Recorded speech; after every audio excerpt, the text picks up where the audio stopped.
Hi hello friends, welcome to Nagaveni Achar's kitchen. ಎಲ್ಲ ಹೇಗಿದ್ದೀರಾ? ನಾನಿಲ್ಲಿ ಬಿಂದಾಸ್ ಆಗಿ ಸೂಪರ್ ಆಗಿದ್ದೀನಿ.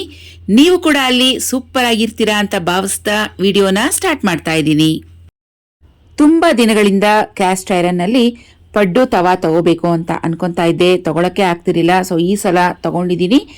ನಮ್ಮ ಮನೇಲಿ ಆಲ್ರೆಡಿ ಒಂದು ಪಡ್ಡು ಮಾಡುವಂಥದ್ದು ಹಂಚಿದೆ, ಅದು ನಾನ್ ಸ್ಟಿಕ್ ಇಂದು. ಕ್ಯಾಸ್ಟ್ ಐರನ್ನಲ್ಲಿ ತಗೋಬೇಕು ಅಂತ ಅನ್ಕೊಂತಾ ಇದ್ದೆ. ಸೊ ಇವತ್ತು ತರಿಸಿದ್ದೀನಿ. ಇಂಡಸ್ ವ್ಯಾಲಿಯಿಂದ ಪಡ್ಡು ತವಾನ ತರಿಸಿದ್ದೀನಿ. ಆಲ್ರೆಡಿ ಇದು ಪ್ರೀ ಸೀಸನಿಂಗ್ ಆಗಿರುವಂಥ ಪಡ್ಡು ತವಾ, ಅಂದರೆ ಮೊದಲೇ ಸೀಸನಿಂಗ್ ಮಾಡಿ ಇಟ್ಟಿರ್ತಾರೆ. ನಾವು ಯಾವುದೇ ಥರದ ಸೀಸನಿಂಗ್ ಮಾಡೋಂಥ ಅವಶ್ಯಕತೆ ಇಲ್ಲ. ನಾನು ತಗೊಂಡಿರುವಂಥ ಪಡ್ಡು ತವಾಲಿ 9 ಪಡ್ಡುಗಳನ್ನು ಮಾಡ್ಕೋಬೋದು ಅಟ್ ಎ ಟೈಮ್. ಹಾಗೆಯೇ ಇದಕ್ಕೆ ಹ್ಯಾಂಡಲ್ಗೆ ಬಿಸಿ ಆಗಬಾರ್ದು ಅನ್ನೋದಕ್ಕೋಸ್ಕರ ಒಂದು ಸಿಲಿಕಾನಲ್ಲಿ ಕ್ಯಾಪ್ ಕೂಡ ಇಟ್ಟಿದ್ದಾರೆ. ಸಖತ್ ಹೆವಿ ಆಗಿದೆ. ಒಂದು ಕೈಲಂತೂ ಈ ಪ್ಯಾನನ್ನು ಇಟ್ಕೊಳ್ಳೋಕ್ಕಾಗೋದೇ ಇಲ್ಲ. ಪಡ್ಡು ಮಾಡೋಣ ಅಂತ ಅಂದ್ಕೊಂಡಿದ್ದೀನಿ ಇವತ್ತು. ಇದಕ್ಕೆ ದೋಸೆ ಹಿಟ್ಟು ಸ್ವಲ್ಪ ಕಮ್ಮಿ ಕ್ವಾಂಟಿಟಿ ಇದೆ. ಇದಕ್ಕೇ ಇವಾಗ ಸ್ವಲ್ಪ ರವೆ ಎಲ್ಲ ಮಿಕ್ಸ್ ಮಾಡಿಕೊಂಡು ಕ್ವಾಂಟಿಟಿನ ಜಾಸ್ತಿ ಮಾಡ್ಕೊತೀನಿ. ಕಮ್ಮಿ ಇರುವಂಥ ದೋಸೆ ಬ್ಯಾಟರ್ಗೆ ಸುಮಾರು 1 ಕಪ್ಪಷ್ಟು ಉಪ್ಪಿಟ್ಟು ರವೆಯನ್ನು ಹಾಕ್ತಾ ಇದ್ದೀನಿ. ಮೀಡಿಯಂ ರವೆ ಅಂತ ಹೇಳ್ತೀವಲ್ವಾ, ಇದನ್ನು ಹಾಕ್ತಾ ಇದ್ದೀನಿ. ಯಾವುದೇ ಥರದಲ್ಲಿ ಇಲ್ಲಿ ನಾನು ಫ್ರೈ ಮಾಡ್ಕೊಂಡಿಲ್ಲ, ಹಾಗೆ ಡೈರೆಕ್ಟಾಗಿ ಹಾಕಿದ್ದೀನಿ. ಹಾಗೆಯೇ 2 ಟೇಬಲ್ ಸ್ಪೂನಷ್ಟು ಕಡಲೆಬೇಳೆಯನ್ನು ಬಿಸಿ ನೀರಲ್ಲಿ ನೆನೆಸಿಟ್ಟಿದ್ದೆ, ಅದನ್ನು ಕೂಡ ನೀರನ್ನು ತೆಗೆದು ಸೇರಿಸ್ಕೊಳ್ಳೋಣ. ಸುಮಾರು 1 ಕಪ್ಪಷ್ಟು ತೆಂಗಿನಕಾಯಿ ತುರಿ ಅಥವಾ ತೆಂಗಿನಕಾಯಿನ ಸಣ್ಣದಾಗಿ ಕಟ್ ಮಾಡಿ ಹಾಕ್ಕೋಬೋದು. 4 ರಿಂದ 5 ಕಟ್ ಮಾಡಿರುವಂಥ ಈರುಳ್ಳಿ, ಕ್ಯಾರೆಟ್ ತುರಿ, ಕೊತ್ತಂಬರಿ ಸೊಪ್ಪು, ಕರಿಬೇವು ಎಲ್ಲ ಸಣ್ಣದಾಗಿ ಕಟ್ ಮಾಡಿರೋದು, ಇದನ್ನು ಕೂಡ ಸೇರಿಸ್ಕೋತೀನಿ. ನಿಮಗೆ ಬೇಕು ಅಂದರೆ ಕ್ಯಾಪ್ಸಿಕಮನ್ನು ಸಣ್ಣದಾಗಿ ಕಟ್ ಮಾಡಿ ಸಹ ಹಾಕ್ಕೋಬೋದು. ಬೀನ್ಸ್ ಬೇಕು ಅಂದರೆ ಬೀನ್ಸ್ನ ಸಹ ಸಣ್ಣದಾಗಿ ಕಟ್ ಮಾಡಿ ಸೇರಿಸ್ಕೋಬೋದು, ಚೆನ್ನಾಗಿರುತ್ತೆ. ರುಚಿಗೆ ತಕ್ಕಷ್ಟು ಉಪ್ಪನ್ನು ಸೇರಿಸ್ತಾ ಇದ್ದೀನಿ. ಹಾಗೆಯೇ ಚಿಟಿಕೆ ಅಂದರೆ ಚಿಟಿಕೆ ಸ್ವಲ್ಪ ಅಡುಗೆ ಸೋಡಾ ಹಾಕ್ತಾ ಇದ್ದೀನಿ. ರವೆ ಹಾಕೋದ್ರಿಂದ ಇದು ತುಂಬಾ ಕ್ರಿಸ್ಪಿ ಬಂದ್ಬಿಡುತ್ತೆ. ಚಿಟಿಕೆಯಷ್ಟು ಅಡುಗೆ ಸೋಡಾ ಹಾಕೋದ್ರಿಂದ ಸ್ವಲ್ಪ ಸಾಫ್ಟ್ ಆಗಿರುತ್ತೆ. ಇವಾಗ ಇದನ್ನೆಲ್ಲ ಚೆನ್ನಾಗಿ ಮಿಕ್ಸ್ ಮಾಡ್ಕೊಳ್ಳೋಣ. ನಾನಿಲ್ಲಿ ಯಾವುದೇ ಥರದ ನೀರನ್ನು ಹಾಕಿಲ್ಲ, ಹಾಗೆಯೇ ರವೆ ಹಾಕಿ ಚೆನ್ನಾಗಿ ಮಿಕ್ಸ್ ಮಾಡ್ಕೊಂಡಿದ್ದೀನಿ. ಈಗ ಬ್ಯಾಟರ್ ಸ್ವಲ್ಪ ಗಟ್ಟಿಯಾಗಿದೆ, ಆದ್ದರಿಂದ ಒಂದು 2 ಸ್ಪೂನಷ್ಟು ನೀರನ್ನು ಹಾಕಿ ಅಡ್ಜಸ್ಟ್ ಮಾಡ್ತಾ ಇದ್ದೀನಿ. ಇವಾಗ ಇದು ಕಲಸಿಟ್ಟು ಒಂದು 10 ನಿಮಿಷ ಹಾಗೆ ಇಟ್ಬಿಡೋಣ. ಇಂಡಸ್ ವ್ಯಾಲಿಯಿಂದ ತರಿಸಿದಂಥ ಕ್ಯಾಸ್ಟ್ ಐರನ್ ಪಡ್ಡು ತವಾನ ಈಗ ಒಂದ್ಸಲ ವಾಶ್ ಮಾಡ್ಕೊತಾ ಇದ್ದೀನಿ.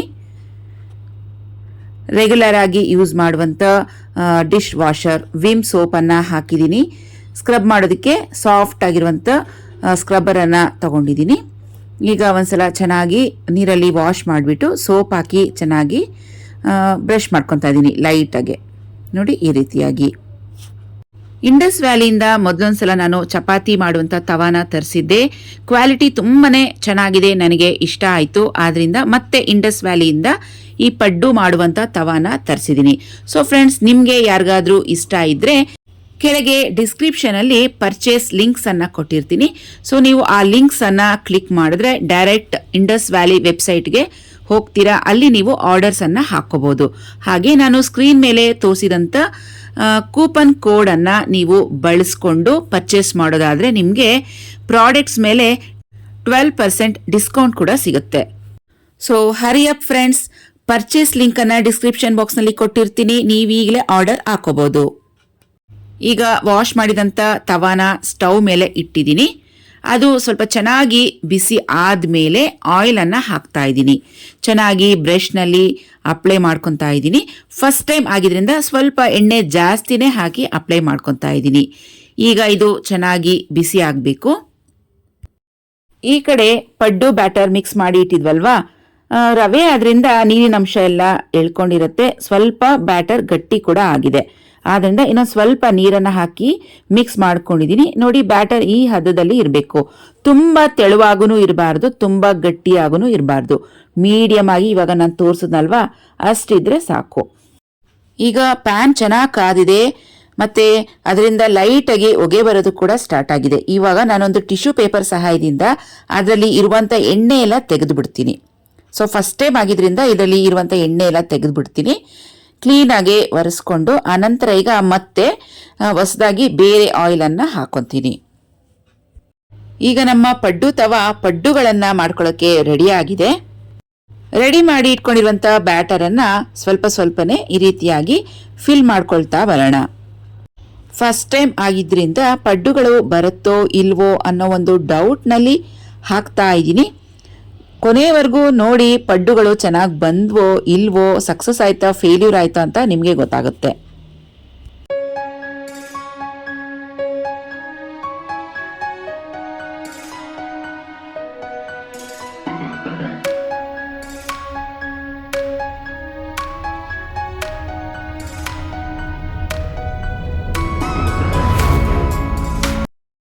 ಪಡ್ಡುಗಳೆಲ್ಲ ಹಾಕಿದ್ಮೇಲೆ ಒಂದು ಲಿಡ್ಡನ್ನು ಕವರ್ ಮಾಡಿಟ್ಟು ಒಂದು ಸೈಡ್ ಫುಲ್ಲು ಬೇಯೋವರೆಗೂ ವೆಯ್ಟ್ ಮಾಡಬೇಕು. ನಂತರ ಇವಾಗ ಎಲ್ಲ ಪಡ್ಡುಗಳನ್ನು ಫ್ಲಿಪ್ ಮಾಡ್ಕೊತಾ ಇದ್ದೀನಿ.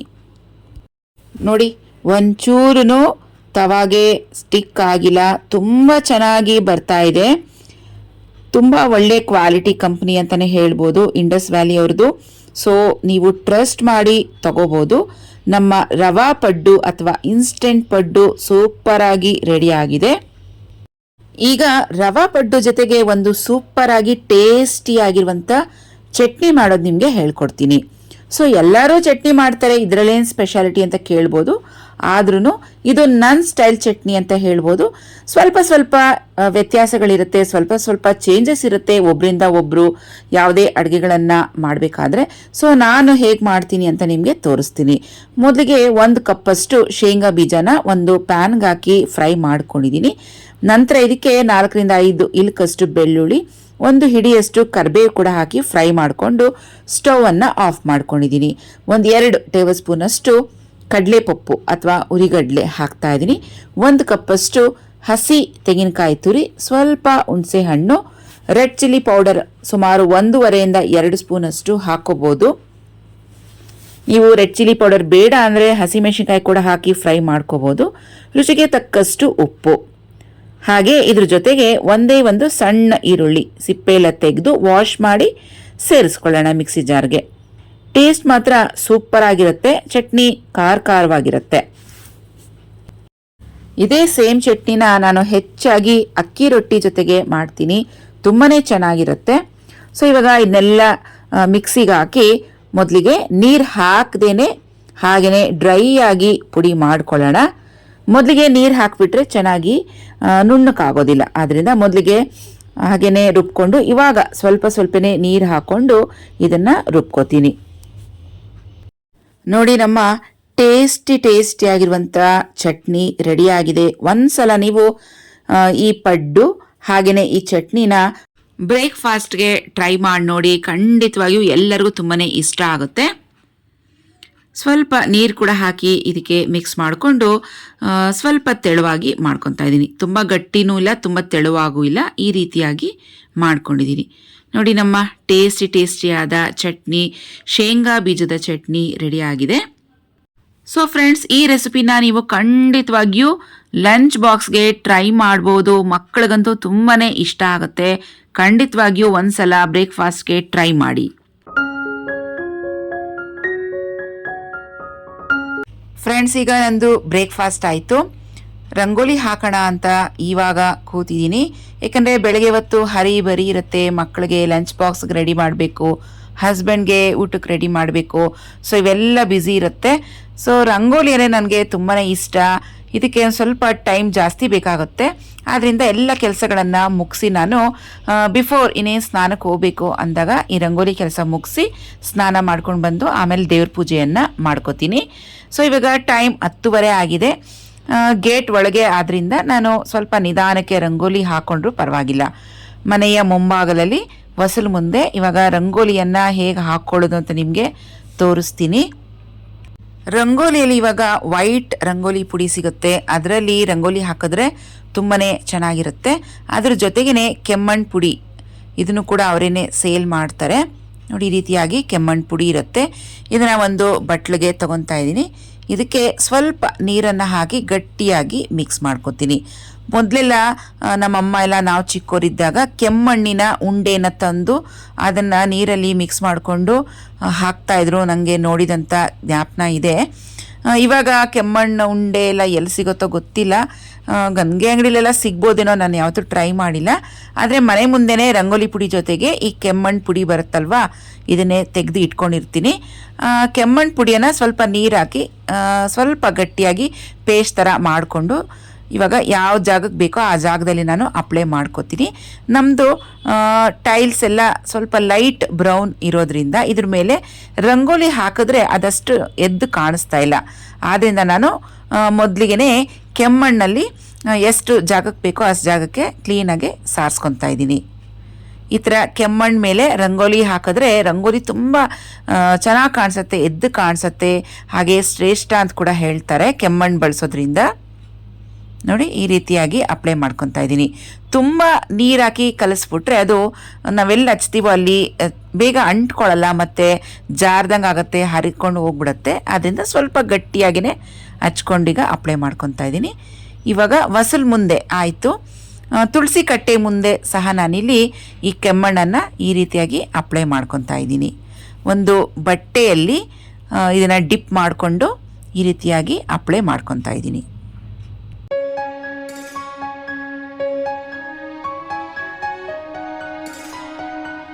ರಂಗೋಲಿ ಹಾಕೋದಕ್ಕೆ ನಾನಿಲ್ಲಿ ರಂಗೋಲಿ ಸ್ಟೆನ್ಸಿಲನ್ನು ಯೂಸ್ ಮಾಡ್ಕೊತಾ ಇದ್ದೀನಿ.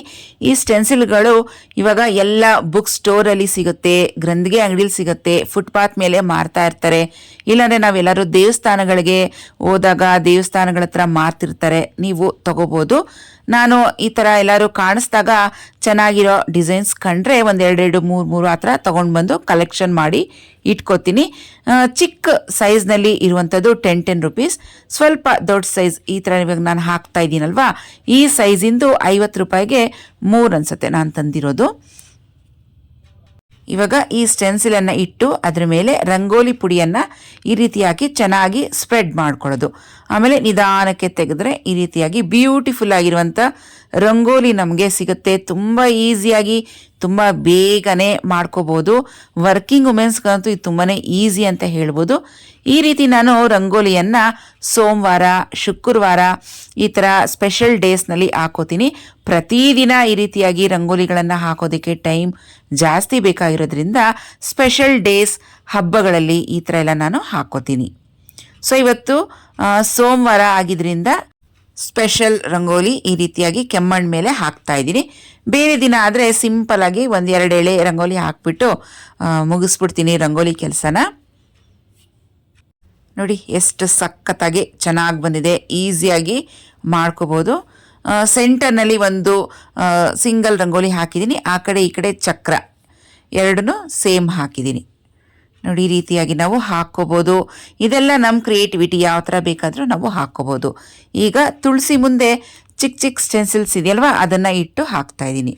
2 ಡಿಸೈನನ್ನು ಹಾಕ್ತಾಯಿದ್ದೀನಿ. ನನಗೇನೋ ದೊಡ್ಡ ದೊಡ್ಡ ಸ್ಟೆನ್ಸಿಲ್ಸು ಚೆನ್ನಾಗಿ ಬಂತು, ಚಿಕ್ಕ ಚಿಕ್ಕ ಸ್ಟೆನ್ಸಿಲ್ಸಲ್ಲಿ ರಂಗೋಲಿ ಅಷ್ಟು ಚೆನ್ನಾಗಿ ಬಂದಿಲ್ಲ ಅನಿಸುತ್ತೆ. ನೋಡಿ, ಈ ರೀತಿಯಾಗಿ ಬಂದಿದೆ. ಕೆಲವೊಂದು ಸಲ ರಂಗೋಲಿ ಮೇಲೂ ಕೂಡ ಡಿಪೆಂಡ್ ಆಗುತ್ತೆ. ಸೊ ನಾವು ಸೆಲೆಕ್ಟ್ ಮಾಡೋವಾಗ ನೋಡಿಕೊಂಡು ತೊಗೊಂಡ್ರೆ ಗೊತ್ತಾಗುತ್ತೆ. ಈಗ ತುಳಸಿ ಕಟ್ಟೆ ಮುಂದೆ ಸಹ ರಂಗೋಲಿ ಹಾಕಿದಾಗಿದೆ. ಹೊಸಲಿಗೆ ಇವಾಗ ಅರಿಶಿನ ಕುಂಕುಮ ಹೂವನ್ನು ಇಟ್ಟು ಪೂಜೆಗೆ ರೆಡಿ ಮಾಡ್ತಾ ಇದ್ದೀನಿ. ಮನೆ ಬಾಗಿಲಿಗೆ ಆಚೆ ರಂಗೋಲಿ ಬೆಳಗ್ಗೆನೆ ಹಾಕಿದಾಗಿದೆ. ಸೊ ಇವಾಗ ಬರೀ ಗೇಟ್ ಒಳಗಡೆ ಮಾತ್ರ ನಾನು ಈ ರೀತಿ ಕೆಮ್ಮಣ್ಣಿಂದ ರಂಗೋಲಿಗಳನ್ನು ಹಾಕಿ ಡೆಕೋರೇಷನ್ ಮಾಡ್ಕೊತಾ ಇದ್ದೀನಿ. ನೋಡಿ, ಕೆಂಪು ದಾಸವಾಳ ನಮ್ಮ ಗಿಡದ್ದು ಮೇಲ್ಪಾಟಲ್ಲಿ ಸಿಕ್ಕಾಪಟ್ಟೆ ಬಿಟ್ಟಿದೆ. ಇವಾಗ ದಾಸವಾಳದ ಸೀಸನ್ ಸ್ಟಾರ್ಟ್ ಆಗ್ತಾ ಇದೆ. ನೋಡಿ, ಈ ಕಡೆ ತುಳಸಿ ಗಿಡದ ಹತ್ರನೂ ರಂಗೋಲಿ ಹಾಕಿ ರೆಡಿ ಮಾಡಿದ್ದೀನಿ. ಈಗಿನ್ನೇನು ಸ್ನಾನ ಮಾಡ್ಕೊಂಬಂದು ಪೂಜೆ ಮಾಡೋದು ಅಷ್ಟೇ. ಫ್ರೆಂಡ್ಸ್, ನೋಡಿದ್ರೆ ರಂಗೋಲಿ ಎಷ್ಟು ಕಳೆಯಾಗಿ ಎಷ್ಟು ಈಸಿಯಾಗಿ ಹಾಕೋಬೋದು ಅಂತ. ನೀವು ಈ ರೀತಿಯಾಗಿ ಒಂದ್ಸಲ ಟ್ರೈ ಮಾಡಿ. ಫ್ರೆಂಡ್ಸ್, ನಿಮಗೆ ಇವತ್ತು ನಾನು ತೋರಿಸಿದಂಥ ರಂಗೋಲಿ ಟ್ರಿಕ್ಸ್ ಇಷ್ಟ ಆಗಿದ್ರೆ ಪ್ಲೀಸ್ ನಮ್ಮ ವಿಡಿಯೋಗೆ ಒಂದು ಲೈಕ್ ಮಾಡಿ, ನಿಮ್ಮ ಫ್ರೆಂಡ್ಸ್ ಜೊತೆ ಶೇರ್ ಮಾಡ್ಕೊಳ್ಳಿ. ಸೊ ಫ್ರೆಂಡ್ಸ್, ಇವತ್ತಿನ ಈ ವಿಡಿಯೋ ಮುಗಿಸ್ತಾ ಇದ್ದೀನಿ. ಮತ್ತೆ ಭೇಟಿಯಾಗೋಣ ಮತ್ತೊಂದು ಇದೇ ಥರ ಸೂಪರ್ ಆಗಿರೋಂಥ ವಿಡಿಯೋ ಜೊತೆಗೆ. ಅಲ್ಲಿವರೆಗೂ take care and bye friends.